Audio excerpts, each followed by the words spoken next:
O grupo terrorista Hezbollah reagiu aos ataques de Israel no Líbano. Ataques que deixaram quase 30 mortos neste final de semana, inclusive com ataque a prédios residenciais.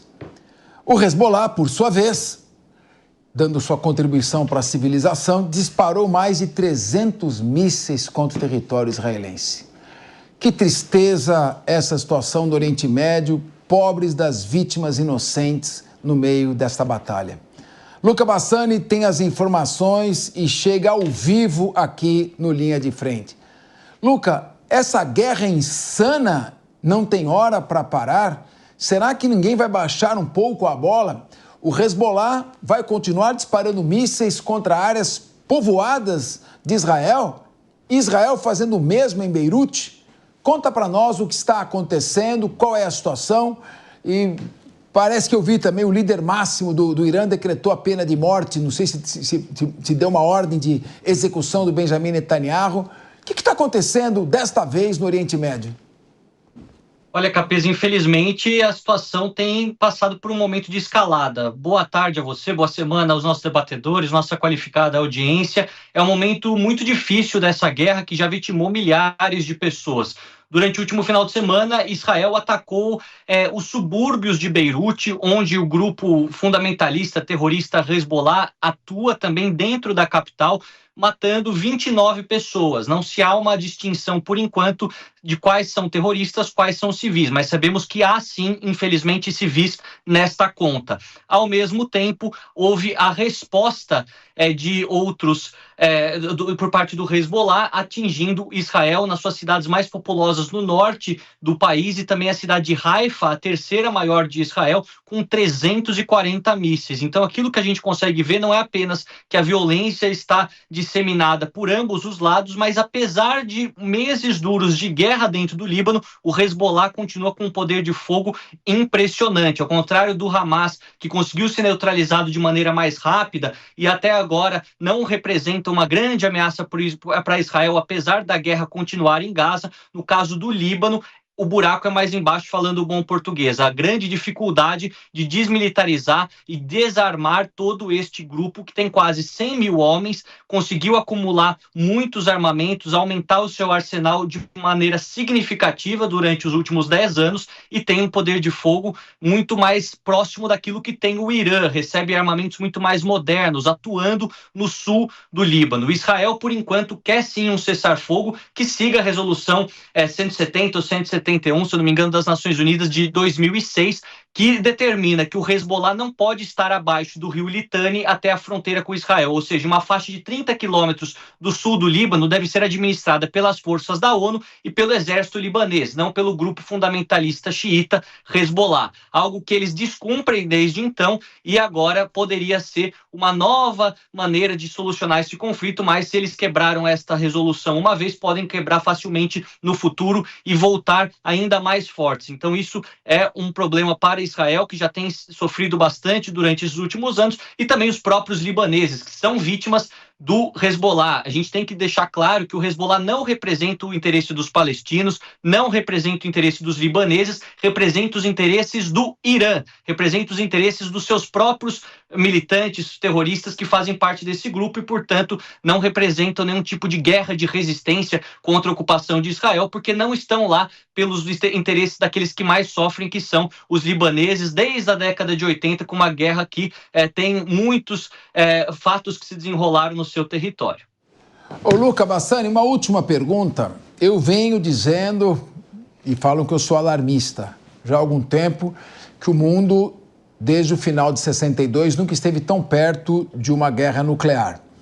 E eu vi uma analista do Pentágono, essa semana, dando uma entrevista, dizendo que há um risco muito grande desses mísseis, por exemplo, Storm Shadow, o ATACMS dos Estados Unidos ou o francês atingirem áreas povoadas por engano, por um erro de cálculo em Moscou.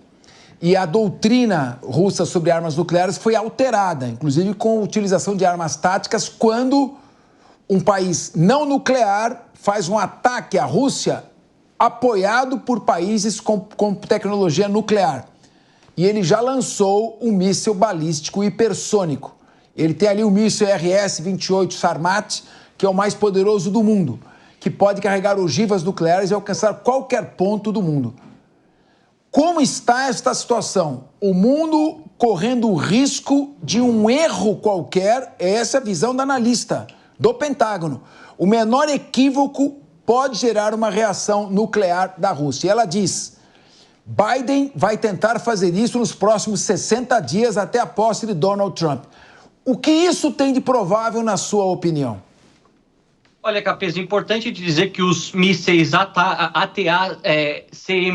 mandados pelos Estados Unidos de longo alcance, que estão sob a posse da Ucrânia, assim como os mísseis britânicos Storm Shadow, ambos têm um alcance de 250 a 350 quilômetros, o que é bastante e que pode sim causar grande preocupação nas cidades do sul da Rússia, mas não tem capacidade para atingir Moscou ainda, ou seja, a capital do poder, o Kremlin, a Duma russa, isso daí não vai acontecer por enquanto, mas se atingir a cidade de Kursk, a cidade de Krasnodar, a cidade de Rostov, que tem a capacidade, que está aí por volta de 200, 300 quilômetros da fronteira com a Ucrânia, já seria uma perda humana e também econômica muito grande para os russos e poderia motivar uma resposta com armas nucleares táticas. Eu acredito, todavia, que o presidente Zelensky, ele sabe que ele corre contra o relógio. A partir do momento que Donald Trump se sentar no Salão Oval, estiver na Casa Branca, a Ucrânia automaticamente perderá parte do seu território através de um acordo selado com os russos. O que ele quer fazer é melhorar sua posição de negociação. Então,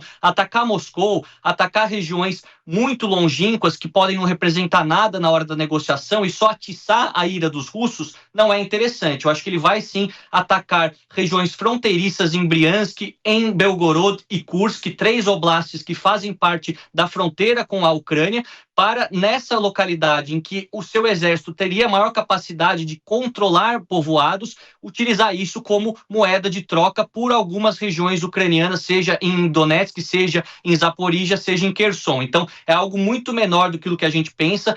Uma guerra nuclear não é interessante para ninguém, por mais que a Rússia tenha esse poder de fogo, ela sabe que poderia ter uma resposta dos países nucleares do Ocidente, França, Reino Unido, Estados Unidos, algo que também não seria nada bom para os russos e para o próprio presidente Putin. Então, é algo mais calculado. Acho que é necessário ter cautela. Essa advisor do Pentágono, né, secretária do Pentágono, ela fala com propriedade, mas é pouco tempo para que grandes coisas aconteçam. 20 de janeiro está quase aí, Donald Trump, acredito que colocará a ordem na casa. Ô, Lucas, você está na Alemanha, você deve estar em Munique, né? Aí devem ser 19 horas e 51 minutos. Vai ter eleição por aí em breve, não é? Qual é a expectativa para a disputa do cargo aí de chanceler? Eu sei que o Olaf Scholz já obteve aprovação lá do parlamento alemão para investir 100 bilhões de dólares por ano. Vai ser talvez o terceiro maior orçamento militar do mundo. A Alemanha armada novamente? Isso dá um pouco de arrepio, não dá um pouco de medo. Como você vê essa questão e a relação do Keir Starmer da Grã-Bretanha, que fez duras críticas ao Donald Trump? O seu ministro das Relações Exteriores chamou o Trump de neonazista e racista. E o Olaf Scholz, claro, todos eles são pró-Biden. Como fica a relação dessa centro-esquerda na Grã-Bretanha, na França e na Alemanha? E especificamente na Alemanha? Olha, Capês, essa questão da política alemã é interessante porque há muito tempo não tínhamos aqui um chanceler tão pouco carismático e com uma aprovação tão baixa. Em defesa de Olaf Scholz, ele teve um momento difícil, assumiu durante a pandemia e logo em seguida começou a guerra na Ucrânia. Então, de fato, sendo a maior economia da Europa, sofreu muito com as questões econômicas por conta da pandemia e também faltou essa liderança mais pulso firme contra a Rússia ou para defender os interesses ocidentais europeus enquanto chanceler. A gente vê que a sua coalizão foi desmontada, teremos eleições em fevereiro e havia no partido dele, sociais-democratas e centro-esquerda, discussão da substituição do seu nome pelo próprio ministro da Defesa, que fez que trouxe tantas aquisições para o seu exército aqui na Alemanha, o Boris Pistorius. Mas esse nome não foi aprovado. O chanceler Olaf Scholz, mesmo sendo uma figura muito com uma reprovação muito alta, né, com uma aprovação muito baixa, ele vai concorrer as eleições em fevereiro e tudo indica que ele perderá. De acordo com as pesquisas mais atuais, os conservadores da centro-direita, da direita alemã, cristã, estão com quase 40% dos votos e facilmente conseguiriam uma coalizão com qualquer outro partido menor, enquanto Olaf Scholz do seu partido, apenas 14%, ou seja, talvez seria o pior desempenho dos sociais-democratas, que tem grande importância na política alemã em toda a história e que mostra exatamente a fraqueza do seu líder e do partido como um todo, que antes era muito centrado nas questões de moradia, de emprego, de aumentar o poder de compra das famílias, algo que é extremamente importante nesse momento e agora parece estar sendo sequestrado pelas pautas identitárias, as pautas ambientais, que muitas vezes não falam para a classe média, exatamente como o Partido Democrata não falou mais para o eleitor médio americano e fez com que Donald Trump ganhasse as eleições. Aqui na Alemanha é a mesma coisa. A classe média não se sente mais representada pelo Partido Trabalhista, que fala pouco em emprego, fala pouco em moradia acessível e fala muito sobre linguagem neutra, muito sobre racismo, essas questões que são importantes, mas devem estar no segundo plano quando se passa por uma crise econômica, como é o caso da Alemanha estagnada há cerca de 2 anos. Ô, Luca, esses governos de esquerda da Europa apoiam uma pauta woke, aparentemente progressistas, com ampla tolerância, inclusive o Biden abrindo as fronteiras com o México, entrando traficantes, e não se importam com isso, anarquizam seus países com essas pautas identitárias, woke, mas ao mesmo tempo, que eu acho uma grande contradição, são governos guerreiros, foram expandindo a OTAN até as portas da Rússia, provocando Putin, depois estimulando a OTAN, usando a OTAN como um escudo, escudos humanos, os ucranianos, para conter a Rússia e proteger ali a Europa. Então eu acho uma grande contradição entre quem se diz liberal, progressista, tolerante e ao mesmo tempo apoia uma postura de guerra que já matou mais de 1 bilhão de pessoas nessa guerra Rússia-Ucrânia e está tornando a Ucrânia um país disfuncional. Sem contar aquela fábula da Primavera Árabe que transformou a Líbia e a Síria e praticamente escombros dominados por grupos terroristas. O Ricardo Rose quer fazer uma pergunta para você. Boa noite aí para você, Luca. Ô, Luca, ao longo da campanha americana, Donald Trump sempre falou, ou em algumas oportunidades, que em ganhando a eleição, tomava posse e colocaria um fim às guerras. E aí a gente tem o conflito Rússia e Ucrânia e o Oriente Médio. Queria a tua opinião para a nossa audiência, se isso é um fato. Ele toma posse 20 de janeiro. A partir de 20 de janeiro, você acha que realmente é essa possibilidade de acabar com esse conflito, em especial de diminuir, distensionar? Como isso pode acontecer? Boa tarde, Ricardo. Também sempre um prazer encontrá-lo aqui. Eu acho que Donald Trump, durante a sua campanha, e assim como outros políticos muito de direita, muito conservadores, às vezes oferecem soluções simples para problemas difíceis, o que nós sabemos que não é viável do ponto de vista prático. Mas eu acredito que, por mais que ele não consiga resolver essa guerra em 24 horas, que ele consiga resolver as guerras durante o seu mandato, durante os 4 anos, é mais do que suficiente, olhando no ponto de vista cronológico, para que ele possa resolver esse conflito, trazer ambas as partes, utilizar a influência americana com as suas dezenas de bases militares pelo mundo para resolver esse conflito, colocando a OTAN em uma posição de negociação, algo que até agora o presidente Biden e os europeus não parecem querer fazer, e também ter maior influência sobre a Rússia, falar a mesma língua que Vladimir Putin. Eu acredito que até agora os Estados Unidos não têm tido tanto respeito perante as outras ditaduras e autocracias no mundo por conta da fraqueza do seu líder, da maneira como ele fala, sempre buscando a diplomacia, buscando os meios pacíficos, que são importantes, mas não utilizando a linguagem correta. A semiótica, às vezes, acaba sendo um grande problema com um presidente tão idoso, com dificuldades cognitivas, como nós vimos no final do mandato. Então, acho que nesse aspecto, para falar com o Ayatollah do Irã, para falar com Kim Jong-un, para falar com Vladimir Putin, seja uma figura mais adequada. Agora, nós sabemos que isso envolverá gerar também pressões econômicas muito fortes que ele sentirá dentro de casa, porque o complexo industrial norte-americano da fabricação das armas tem interesse da continuação das guerras em todo o mundo. Então, ele vai comprar uma briga com os aliados europeus, ao mesmo tempo que vai comprar uma briga dentro de casa na questão econômica, porque há interesses escusos dentro do parlamento americano que querem a continuação das guerras pelo mundo para continuar vendendo armas sem ter fim, né? Nós vimos isso desde a Primeira e Segunda Guerra do Golfo, depois a guerra que tivemos na Península dos Balcãs, dissolução da Iugoslávia, depois invasão do Afeganistão e Iraque, e agora com a questão da guerra na Ucrânia e em Israel, faixa de Gaza. É algo bastante complexo e que toca na ferida de muitos e muitos americanos que muitas vezes não admitem estar do lado das guerras por questões econômicas. Agora, Luca Bassani, para encerrar, você tocou na pauta econômica. Vamos falar um pouco de economia.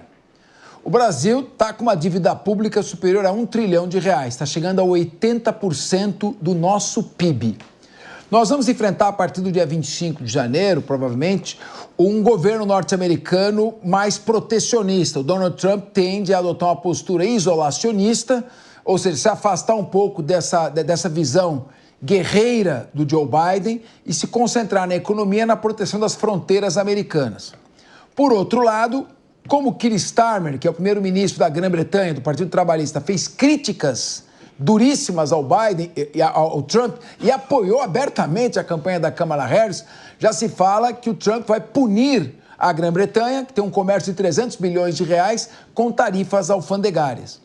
A França já é protecionista com relação ao seu agro. A Alemanha tende a reagir. Como você vê a postura, o futuro do Brasil se inserindo nesse contexto em que, ao que parece, as economias com Trump a guerra militar será substituída por guerras econômicas, esse confronto de economias. Como você vê o ano que vem a economia no Brasil, de acordo com o panorama geopolítico? Capês, aquilo que eu tenho observado é que a era do multilateralismo, dos grandes blocos econômicos, passa por uma crise institucional, seja a União Europeia, o Mercosul, os acordos entre a Mercosul e a União Europeia, a gente também tem a OPEC, tantas outras cooperações econômicas. Mas o bilateralismo está em alta, onde governos que muitas vezes pensam parecido no aspecto econômico podem fazer novos acordos. Então a gente vê que Javier Milei, por um lado, já começa a se adiantar, já falar com Donald Trump, tentar fazer acordos entre a Argentina e os Estados Unidos, algo que eu acho que Trump é mais aberto. Então, o Brasil teria que partir para uma postura mais do bilateralismo do que do multilateralismo. Assim como no bilateralismo, Trump pode acabar complicando a situação dos britânicos, como você bem colocou, que é o maior parceiro comercial do Reino Unido, com 300 bilhões de dólares por ano, e acabar taxando diretamente os produtos britânicos. Então, vai depender muito da afinidade dos governos e não de uma questão de Estado propriamente dito, como deveria ser, né? Afinal, a amizade dos países é entre Estados e não